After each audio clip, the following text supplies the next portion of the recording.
I knew going along with your trap would be the only way to meet with you face to face.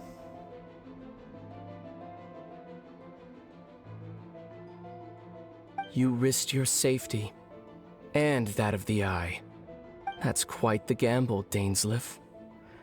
But I believe that I am the one walking into a trap laid by the Twilight Sword. So you came here all on your own? What about those followers of yours? When the Twilight Sword is prepared for battle, any army I could send would only be marching to their doom. Better that I face you alone. I know you must have a lot to say, but if it's a conversation you want, you'll have to defeat me first.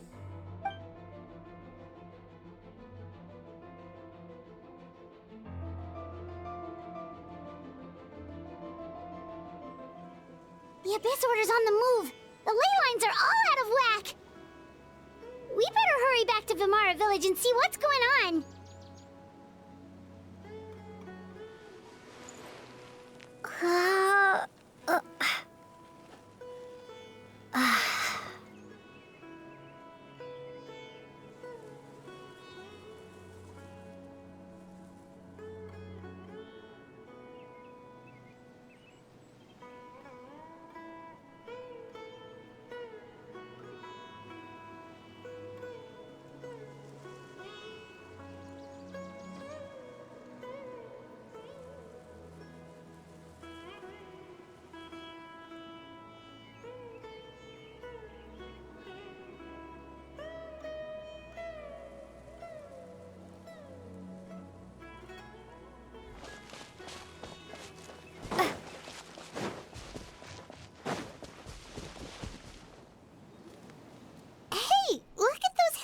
Over there. Weren't they acting super agitated just a little while ago? Why are they so calm all of a sudden?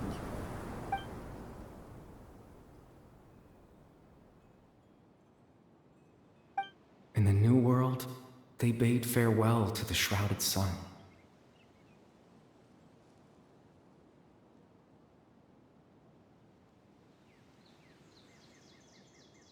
At last, they no longer needed to dwell on their suffering, or try to differentiate between various thoughts of blasphemy.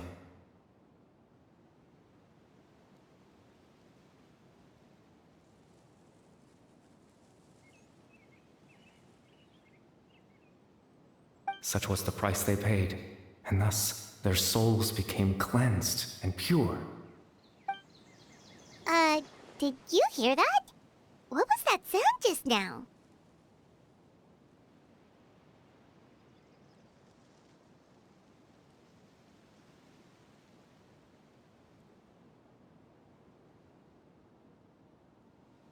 It sounded so gentle. Could that voice be comforting the Hilichurls in some way? Oh, this is weird. Let's check if this is happening anywhere else.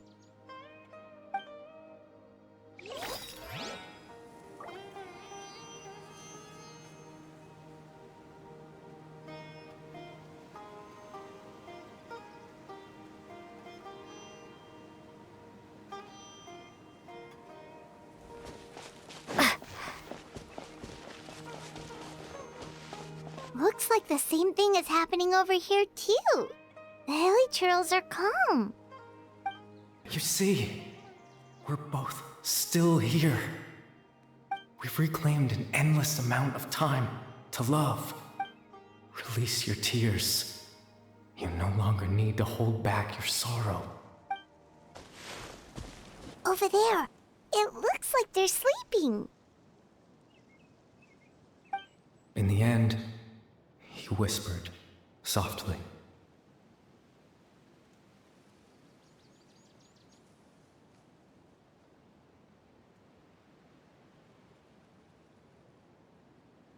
Sleep well, Father. Sleep well, my beloved people.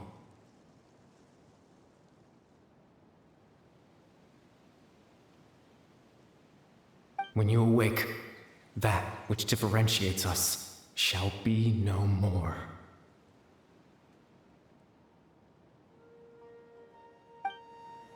It almost sounds like a poem or some kind of story. Well, now that the hilly trolls have calmed down, Vimara Village should be safe at least. Let's put this situation to the side for now. Dane said this might be our chance to find the missing villager, so we should head back to Vimara Village before it's too late. Grandpa Medea, is everyone all right? The Abyss Order seems to be up to something nearby. The Abyss Order? This is the first I'm hearing of it. Thank you for your concern, but as far as I'm aware, it's been business as usual here in the village. Well, that's good to hear. Oh, also, you didn't happen to come across any clues about the missing villager while we were gone, did you? Someone's gone missing, you say? Who would that be? Huh?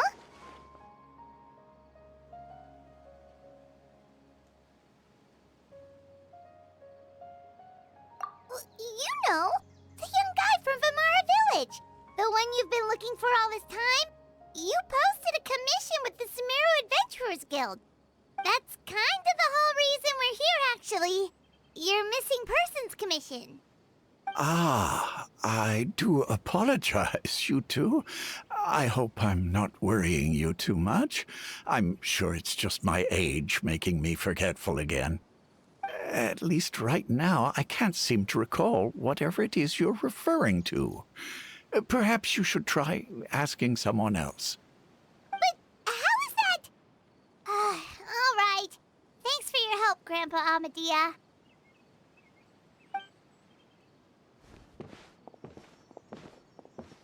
Something's definitely not right.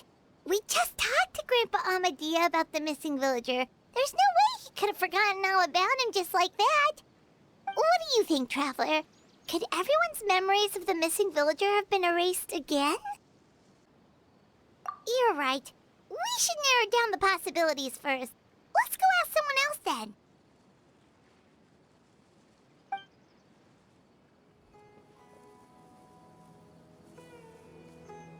Someone's gone missing? Who? Just as expected. That guy you said a bunch of nice things about earlier? The one you always used to chat with. He's around 20 years old, and you said he was a kind, warm-hearted person? Oh, I know who you're talking about. Really? You remember? There aren't many young people who've earned that kind of praise from me. If you're certain that's what I said, then there's only one person who fits the bill. No doubt about it. But why'd you say he's gone missing?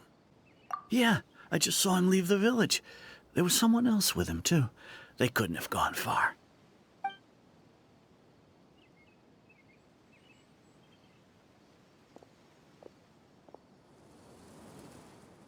Strange.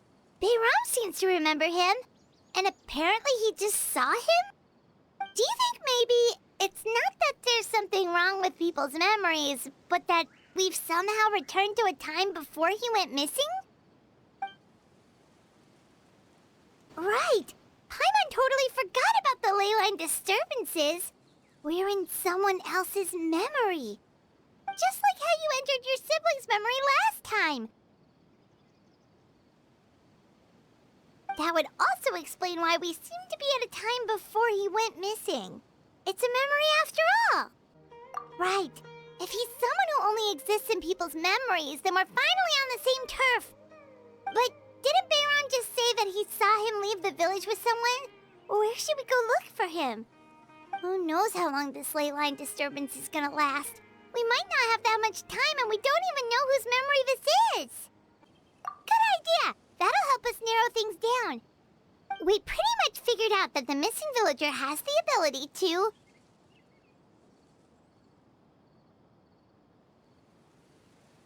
Right! That! Could we try to figure out more about him using what we know of his ability? Like, does it maybe leave a trace that would somehow give him away?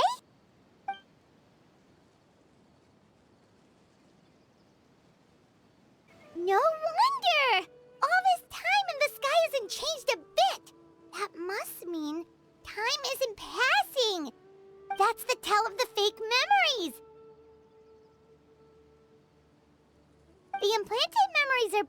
taking place outside of the regular 24 hours of the day. If the memories included the regular passage of time, it would be easy for people to tell that something was off. Like there could be overlap or something. People might start to wonder why they remember doing two different things at the same time of day. That's why he makes sure the memories take place at a specific moment in time rather than over a period of time.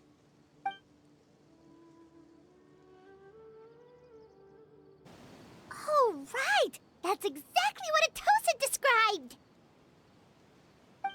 Oh, come to think of it, every time we talked, it always seemed to be around dusk, just like right now. Time always passed by really slowly. Even when it felt like we'd been talking for hours, the sun would still be at the same position in the sky. Yep, that has to be it! This is definitely Atosa's memory. Yeah, that's where they'll be!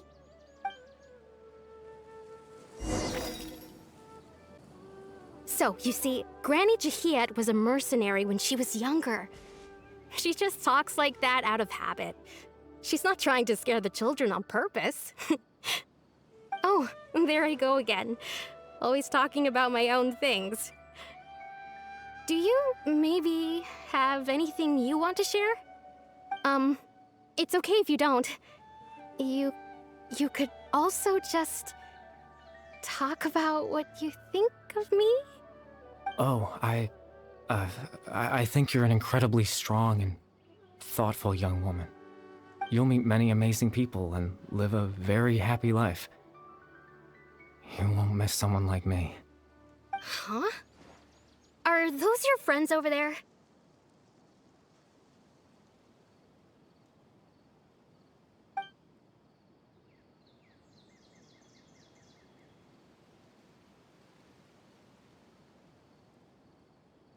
Oh, right!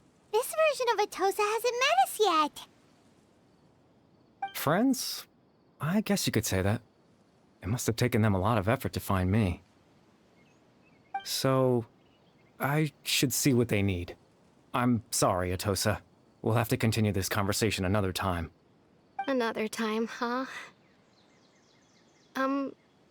Yeah, okay. I'll head back to the village then. Talk to you some other time.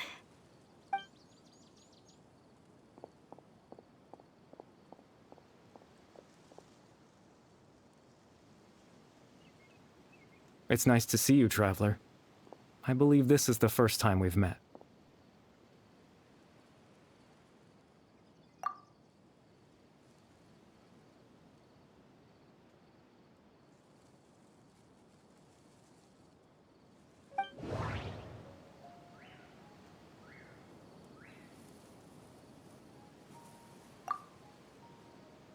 Born into abject sorrow, he shall now become the loom of fate.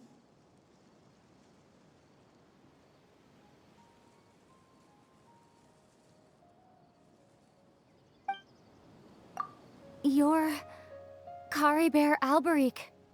Oh. You know me? That's quite the surprise. I don't believe I've met you before. Oh, I see. It was the memory, wasn't it? Your sibling's memory. You saw the me from back then. This is Atosa's memory. I came here to say goodbye to her. But I suppose I'll just leave her a message instead. Come, let's find somewhere else to talk.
I suppose you could call it the realm of my consciousness. I'm someone who no longer exists in the real world, after all, as you well know. It's nothing. I still have enough strength to play the part of a good host. I've always hoped that I'd get the chance to talk to you like this, and now, the time has finally arrived.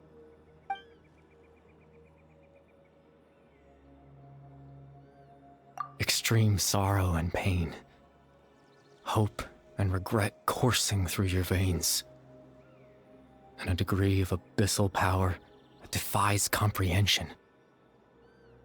Father told me that once I possessed all those elements, I would become the loom of fate, but despite his intentions for me, I never truly became the loom of fate. I was merely used as a means for its construction. In truth, I died the moment I set everything in motion. The person you see before you now is nothing but a remnant of consciousness left over within the loom of fate.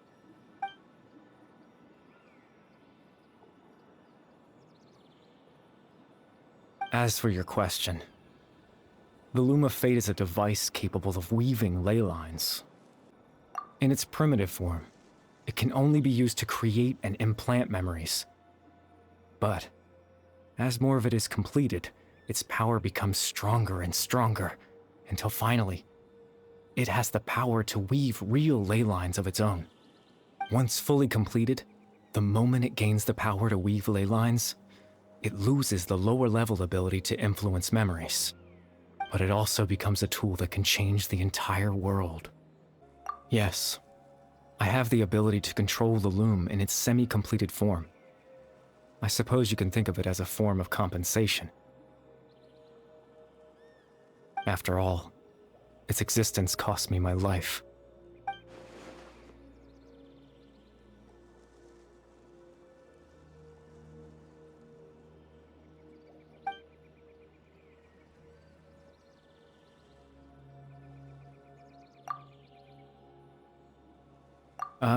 That.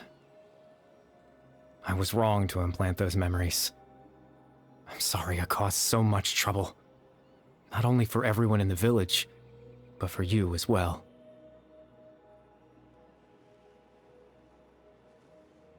I just wanted them to feel like I once existed in this world. As if I had a chance at life.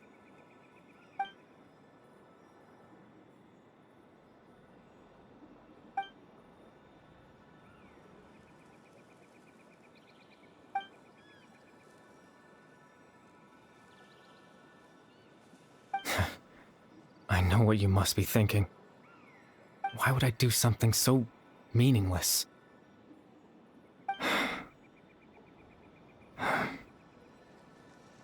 But I just couldn't accept it. I had to know what it would be like if I had my own life.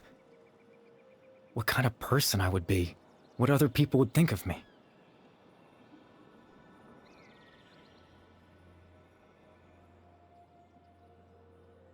Chief Amadia, Baram, Granny Jahiat, Atosa. What would it be like if I could live alongside them? No cataclysm, no curse. Just a quiet life in a peaceful village.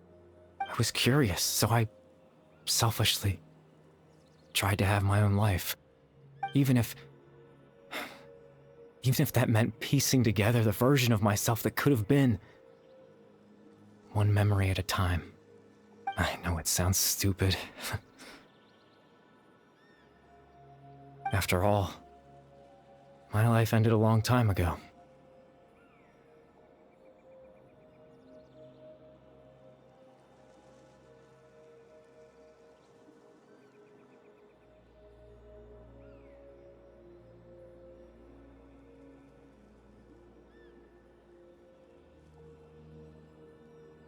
Any chance at living was stripped away from me when I was 8 years old. My consciousness left to mature in an illusory world of nothingness. Even the form you see before you was nothing but an invention based on my father's appearance. An imagined version of what I would look like if I had the chance to grow up.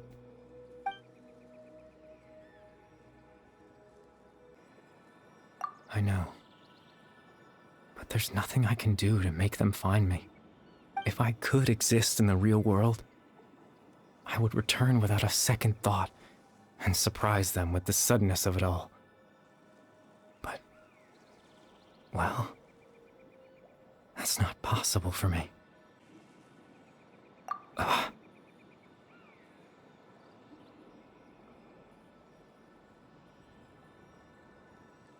I know.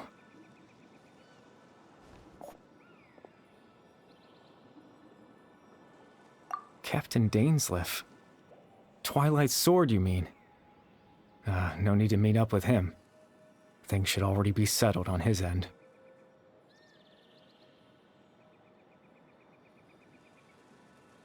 Exactly. As someone who could only exist in people's memories, the fact that I'm able to talk to you in my consciousness like this can only mean one thing. The Loom of Fate has already been completed. No need to worry about Captain Dainsleif. He's absolutely fine. The only reason he lost the eye was because I happened to guess exactly what he was planning. Captain Dainsleif has had the eye inside his body this whole time, hasn't he? His plan was to lure the Abyss Order to a false location, capitalizing on their pursuit of the eye in order to have the chance to confront the prince. He would then hand the eye to you and tell you to take it away from that location. That way, Captain Dainsleif could accomplish his own goal and ensure the safety of the eye all at once. A very thorough plan. That's right, because in his mind, he had given it to you already.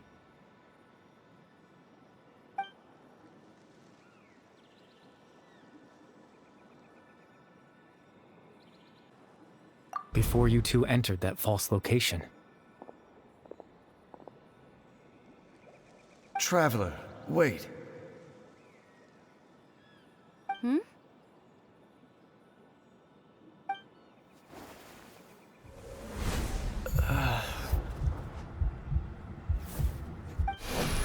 We've no time to lose. Let's head inside.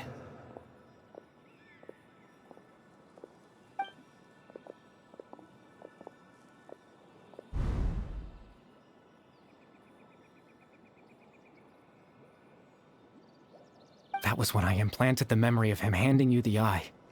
Given the tense situation at that time, Captain Dainsleif failed to notice anything out of the ordinary, and took that memory to be real. I'm sorry, Traveler, but I needed the Loom of Fate to be completed. And to do that, we had to retrieve the eye.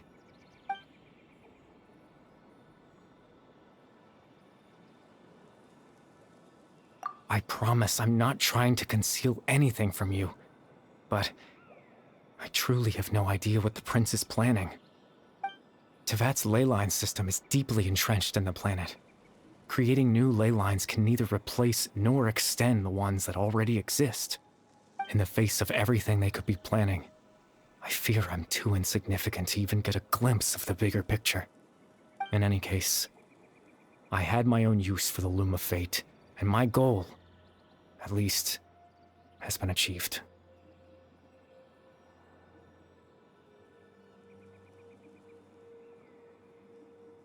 You remember my father, don't you? Clotar Alberic. I believe you saw him in your sibling's memory. After he used the power of the Abyss to restore consciousness to my hilichurl form, I suffered from an indescribable level of mental anguish. To comfort me, my father told me a story, that this was a fairy tale world where I had to take on the form of a little monster. That story managed to dispel my fears, even if just for a moment. My goal was simple: to use the Loom of Fate in its near-completed form, when its ability to create memories was at its strongest, to implant a specific memory into the minds of the hilichurls. In that memory, I would tell them a story. Just like my father did for me. It was a story of fairy tales and love. But more than anything, it was the story of us.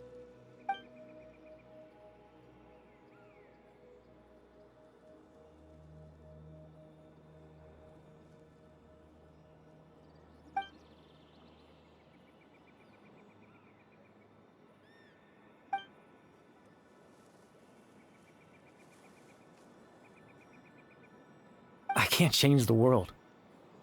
Not when I lost the very right to exist within it. Implanting those memories, that was the most worthwhile thing I could offer.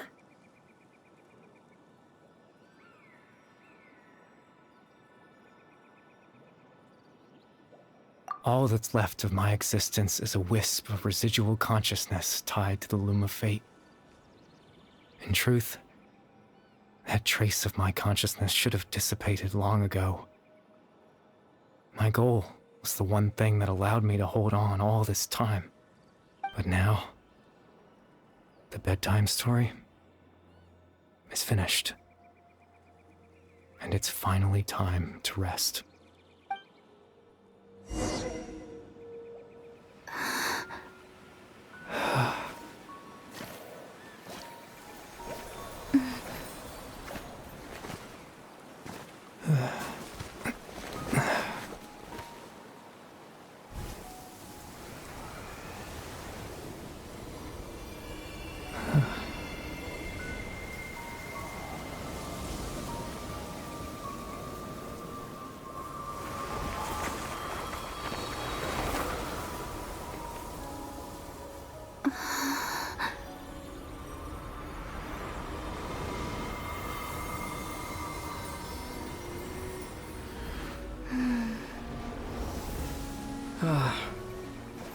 Looks like I was too late to see Kari Bear one last time.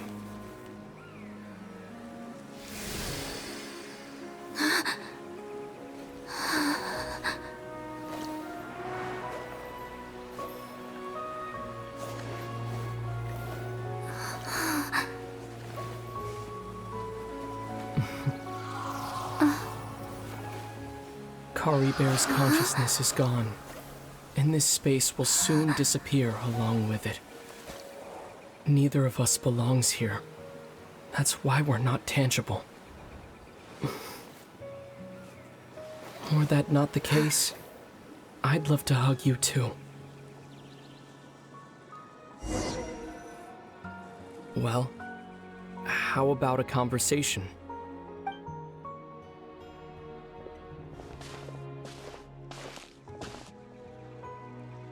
The chance to just stop and talk like this is certainly not easy to come by. Wouldn't you agree? That battle earlier was tough. The one against Dane, I mean. I didn't expect that after everything, he would still hesitate to raise his sword against me. Were it not for that, perhaps I'd still be no match for the Twilight Sword. Even after 500 years. The Loom of Fate, huh? I still haven't found a way to utilize it to its full potential. But there's still time. Before the heavenly principles awaken.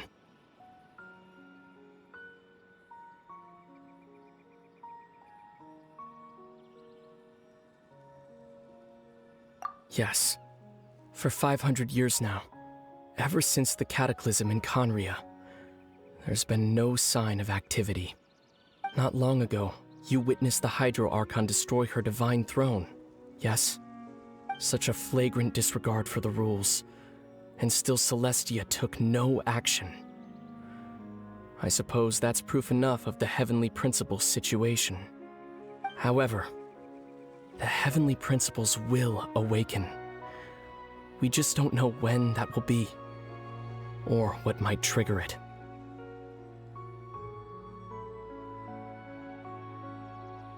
You could say that. Just look at Kari Bear. He was so pure and single-minded. The space we now find ourselves is a perfect representation of who he was. Quiet and peaceful. Even as a hilly churl, seeing the terrible sight within the mirror wasn't enough to taint his spirit. He brought comfort to the people of this world, even though he was denied the very right to be a part of it. So ask yourself this. Who was it that deprived him of that right to exist? Of course, that's only one example. My feelings about the heavenly principles are too complicated to explain in just a few words.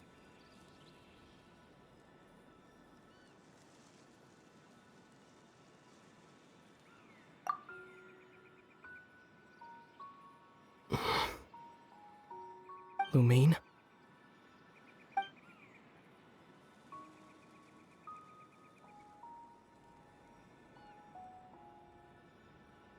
You're the only one in this world who calls me that. There's so much I wanted to ask you. But for some reason, I'm not interested in asking those questions right now. There's just one thing I have to ask. One thing I could never understand. Why? Why can't we continue our journey together?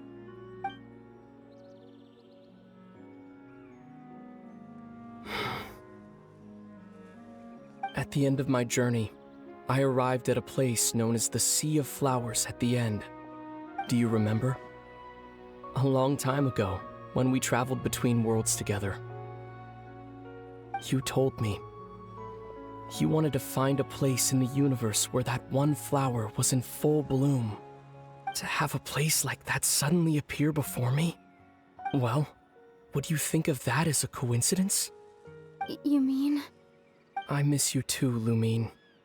But as this war continues to rage, and as I continue to seek that final answer, I don't even know how to face myself sometimes.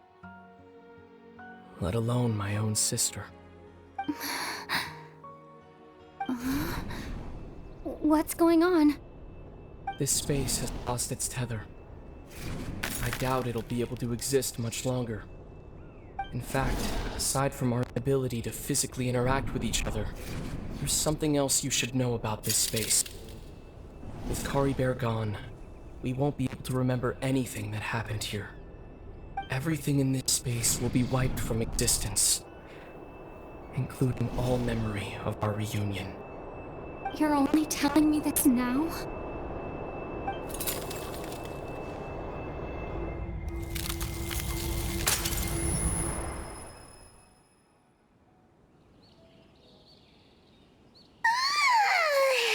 Still so sleepy. Paimon's head feels all fuzzy. Oh, Paimon woke up a little earlier than you, so Paimon will fill you in. The villagers said that they saw us sleeping near the village yesterday. They couldn't wake us up no matter how hard they tried, so they decided to just bring us back here. Oh, and Dane came by just now. It looked like he was injured. He didn't say anything, though. Just made sure that you were all right and left. Kinda seemed like he had a lot on his mind, but that's Dane for ya.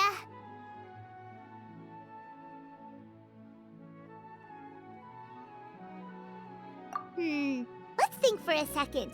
We were in that memory, and we saw that guy you called Kari Bear. He was the missing villager that we've been trying to find, right? And after that, Paimon doesn't remember what happened. Wait, really? What a score!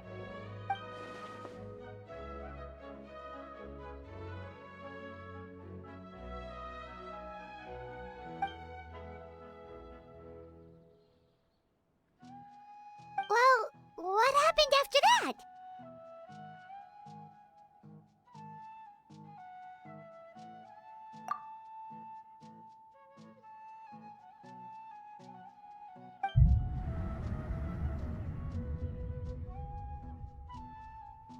Ah, there you are. Sleep well? Bayram? You sure seem happy. Did something good happen? Something good? Huh. Wasn't anything good or bad, I'd say. It's just that, well, the village organized another search party yesterday. It didn't feel right to leave all the searching to the adventurers. So there we were, searching away, when suddenly this one guy said it all came back to him. According to him, one day around dusk, he was passing by this one tree outside the village, and he saw our missing villager. There he was, sleeping under that tree all by himself. His parents came a little later to wake him up, and they all left together. They looked like quite a happy family, apparently.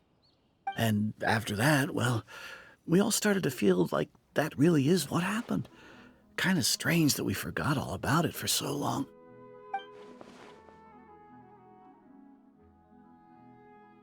Oh, and we also remembered his name, Curry Bear. Now, that's not a name you hear every day. Would have been helpful if we remembered it sooner.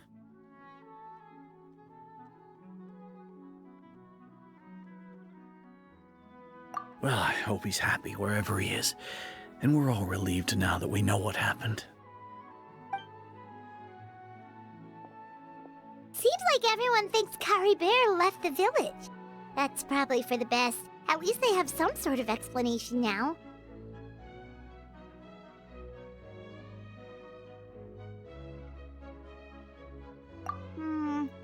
Paimon wonders how Atosa's doing. Maybe we should go check on her. If she hasn't remembered like everyone else, we can tell her what happened. Paimon didn't see her in the village just now, so she's probably at the tree. Come on, let's go talk to her.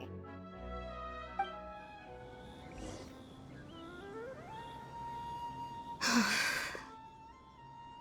Atosa, how's it going? Oh, it's you two. I was just about to go looking for you. I wanted to thank you. I was part of the search party, so I remember what happened to Curry Bear now. Honestly, I just can't believe I forgot something so important. He always seemed to appear out of nowhere, and now he left just as quickly. If Curry Bear wants me to forget about the time we spent together, then I'm willing to try. I relied on him for a lot of things, but I'm sure with enough time, even the deepest of attachments can fade.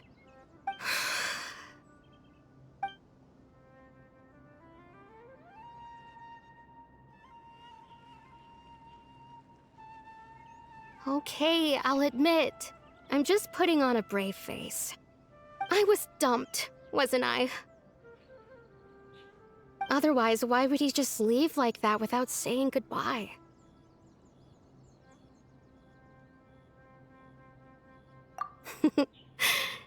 You don't need to comfort me.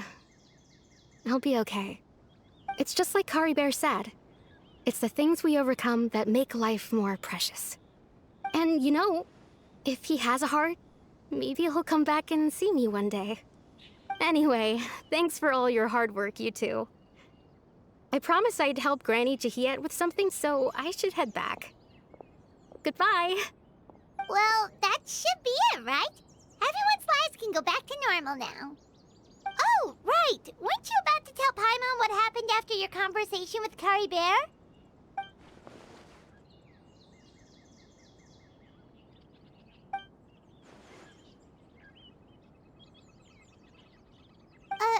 A picture?